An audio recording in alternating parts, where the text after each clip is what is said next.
नमस्कार दोस्तों, आप सभी के लिए और गुड आफ्टरनून दोस्तों, आप सभी के लिए। और दोस्तों, मुझे उम्मीद है कि आपकी पढ़ाई जो है दोस्तों अच्छी चल रही होगी, बेहतर चल रही होगी। और दोस्तों, आप जो प्रैक्टिस सेट जो मैं आपके लिए उपलब्ध करा रहा हूँ वो आप रेगुलर ले रहे होंगे दोस्तों, और तैयारी भी आप अच्छी कर रहे हो। और दोस्तों, आप सभी को पता ही है दोस्तों, ये जितने प्रैक्टिस सेट मैं आपके लिए करा रहा हूँ, आपके आने वाले एग्ज़ाम दोस्तों SSC GD का जो आपका एग्ज़ाम होने वाला है, उसके लिए दोस्तों बहुत ही ज़्यादा इंपॉर्टेंट सीरीज़ है दोस्तों ये। तो ये जो प्रैक्टिस सेट हैं दोस्तों, आप रेगुलर लेते रहिए। बहुत ज़्यादा बेनिफिट आपको इनसे होने वाला है, बहुत ज़्यादा हेल्पफुल आपके लिए होने वाले हैं। तो चलिए दोस्तों, आज हम शुरू करने वाले हैं इस वीडियो में 8 फरवरी 2023 का दोस्तों फर्स्ट शिफ्ट का आपका पेपर है। किसका दोस्तों? फर्स्ट शिफ्ट का, ठीक है। और इसमें जितने भी ऐसे जनरल साइंस और जीके से रिलेटेड, आपके जीके एंड जीएस से रिलेटेड जितने भी आपके क्वेश्चन पूछे गए हैं, सारे क्वेश्चन हम इस वीडियो में डिस्कस करने वाले हैं दोस्तों। तो चलिए दोस्तों, वीडियो को एक एक करके सारे प्रश्नों को हम देखते हैं, और वीडियो पर आपको लास्ट तक बने रहना है दोस्तों। और अभी तक आपने चैनल को सब्सक्राइब नहीं किया है, या फिर जो स्टूडेंट चैनल पर पहली बार विजिट करें, उनसे रिक्वेस्ट है कि चैनल को सब्सक्राइब करके साथ में ऑल वाला बेल आइकन जरूर दबा लेना, ताकि दोस्तों मेरी आने वाली हर वीडियो का नोटिफिकेशन सबसे पहले दोस्तों आपके पास पहुँच सके। और वीडियो अगर आपको अच्छी लगे तो वीडियो को लाइक कर देना है, शेयर कर देना है। तो चलिए दोस्तों, वीडियो शुरू करते हैं बिना किसी देरी के। और फर्स्ट प्रश्न है, यहाँ आपसे पूछा गया था कि निम्नलिखित में से किसका संबंध भारतीय शास्त्रीय नृत्य की एक शैली से है? तो किसका है दोस्तों? रानी कर्णा का, जो शास्त्रीय नृत्य शैली से संबंधित है। ऑप्शन नंबर 3 आपका सही आंसर होगा। अगला प्रश्न है, यहाँ आपसे पूछा गया है, भारतीय संविधान के अंतर्गत उच्चतम न्यायालय निम्नलिखित में से कौन सा मूल अधिकारों के प्रवर्तन के लिए जारी कर सकता है? सॉरी दोस्तों, तो मूल अधिकारों के प्रवर्तन के लिए क्या जारी किया जाता है दोस्तों? तो ये किया जाता है दोस्तों रिट। तो ऑप्शन नंबर 1 आपका सही आंसर होगा। अगला प्रश्न है, यहाँ आपसे पूछा गया है दोस्तों, ये रहा कि फील्ड हॉकी में एक टीम से कितने खिलाड़ी खेलते हैं? तो देखिए दोस्तों, क्रिकेट में भी 11 होते हैं, और फील्ड में जो हॉकी की टीम होती है उसमें भी दोस्तों 11 ही खिलाड़ी होते हैं। एक टीम से कितने खिलाड़ी खेलते हैं? तो 11। ऑप्शन नंबर 3 आपका सही आंसर होगा। अगला प्रश्न है, यहाँ आपसे पूछा गया है कि भारत में श्वेत क्रांति को डैश के नाम से भी जाना जाता है। तो भारत में श्वेत क्रांति को दोस्तों ऑपरेशन फ्लड के नाम से जाना जाता है। तो ऑप्शन नंबर 3 आपका सही आंसर होगा। अगला प्रश्न है, यहाँ आपसे पूछा गया है, गुप्त शासक समुद्रगुप्त की प्रशंसा में लिखित प्रयाग प्रशस्ति, या दोस्तों जिसे हम इलाहाबाद स्तंभ कहते हैं, उसके रचयिता कौन थे? तो कौन थे दोस्तों? हरिसेन, या हरिसेना भी जिसे हम कहते हैं, कहीं कहीं पर आपको हरिसेन लिखा हुआ मिलेगा, तो आपको याद रखना हरिसेन आ जाए या हरिसेन, दोनों ही सही हैं। तो ऑप्शन नंबर 3 आपका सही आंसर होगा। अगला प्रश्न है दोस्तों, यहाँ आपसे पूछा गया है, ये रहा कि त्रिपुरा की खर्ची पूजा में कितने देवताओं की पूजा की जाती है? खर्ची पूजा की जाती है दोस्तों त्रिपुरा में, त्यौहार होता है, और इस पूजा में क्या है दोस्तों, 14 देवी देवताएं जो होते हैं उनकी पूजा की जाती है टोटल। तो ऑप्शन नंबर 2 आपका सही आंसर होगा। कितने की पूजा की जाती है दोस्तों? टोटल 14 देवी देवताओं की पूजा की जाती है। अगला प्रश्न है दोस्तों, यहाँ आपसे पूछा गया है, निम्नलिखित में से किस जोखिम का संबंध हरित क्रांति से है? तो किसका है दोस्तों हरित क्रांति संबंध? बड़े और छोटे किसानों के बीच बढ़ती असमानता का। तो ऑप्शन नंबर 3 आपका सही आंसर होगा।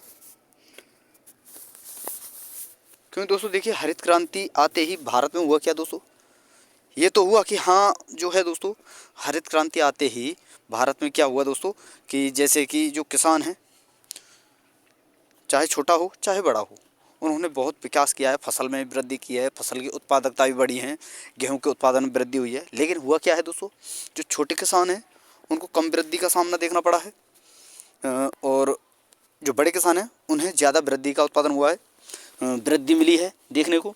तो इससे हुआ क्या हुआ दोस्तों, जो बड़े किसान हैं वो और बड़े हो गए, छोटे किसान हैं वो कम विकास कर पाए, जिससे कि उनके मुकाबले जो हैं दोस्तों ये बड़े किसानों के मुकाबले ज़्यादा वृद्धि यानी विकास नहीं कर पाए। तो इससे क्या है दोस्तों, दोनों के बीच में असमानता आ गई। तो ऑप्शन नंबर 3 आपका सही आंसर होगा। अगला प्रश्न है, यहाँ आपसे पूछा है भारत जोड़ो यात्रा 2022 का नेतृत्व किसने किया।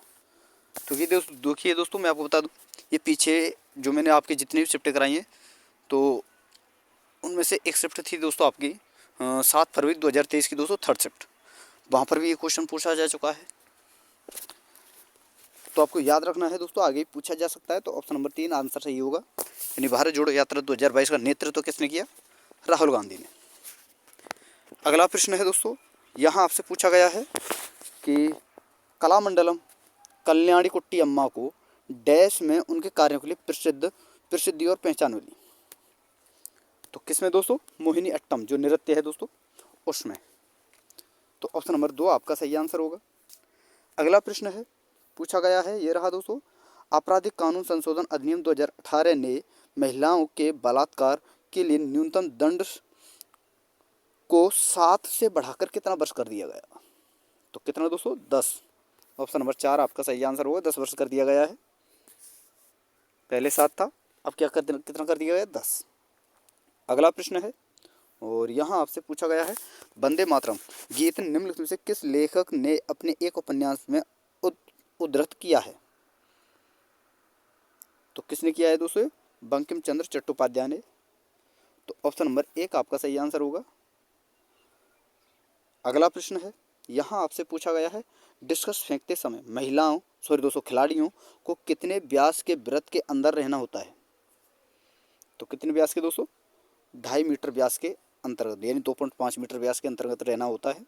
तो ऑप्शन नंबर 1 आपका सही आंसर होगा।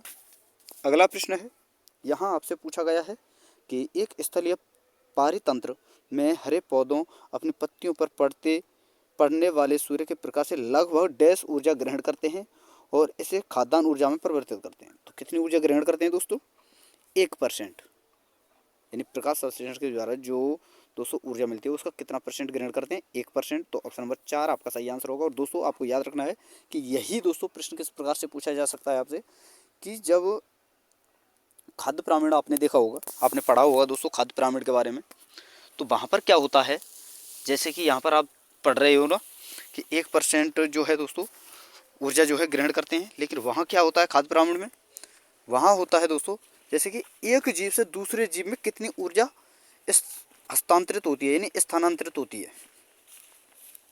जैसे दोस्तों देखिए, ये आपकी मान लीजिए घास है, घास से टिड्डा, टिड्डा से मेढक, मेढक से दोस्तों आपका मोर, मोर से वो सांप होता है दोस्तों, मेढक के बाद सांप, सांप के बाद मोर, मोर के बाद और भी अन्य जीव, इस प्रकार चलता जाता है।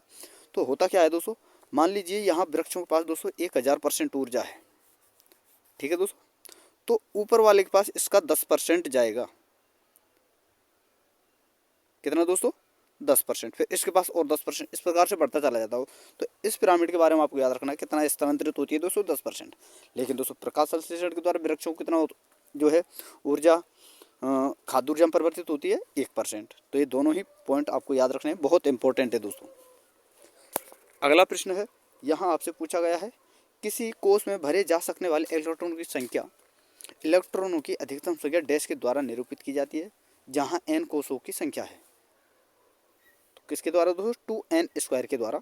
ऑप्शन नंबर 1 आपका सही आंसर होगा। अगला प्रश्न है, ये रहा दोस्तों, यहाँ आपसे पूछा गया है, ये रहा कि भारत के सबसे दक्षिणी सिरे का नाम क्या है। तो भारत का सबसे दक्षिणी सिरा कौन सा है दोस्तों, इंदिरा पॉइंट। ऑप्शन नंबर 2 आपका सही आंसर होगा। अगला प्रश्न है, पूछा गया है, ये रहा दोस्तों कि राज्य में संवैधानिक आपातकाल लगाने की अनुशंसा करने की शक्ति किसके पास है। तो किसके पास है दोस्तों, उस राज्य के राज्यपाल के पास, राज्यपाल के पास। तो ऑप्शन नंबर 2 आपका सही आंसर होगा। तो देखिए दोस्तों, ये आपके पास कुछ प्रश्न थे आपके लिए, जो 8 फरवरी 2023 को दोस्तों फर्स्ट शिफ्ट में आपसे पूछे गए थे।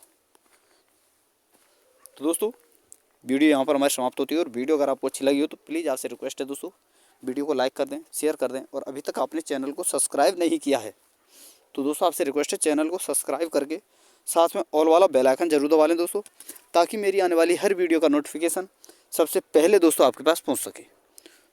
ठीक है दोस्तों, तो थैंक यू दोस्तों, धन्यवाद, फिर मिलते हैं एक नई वीडियो के साथ।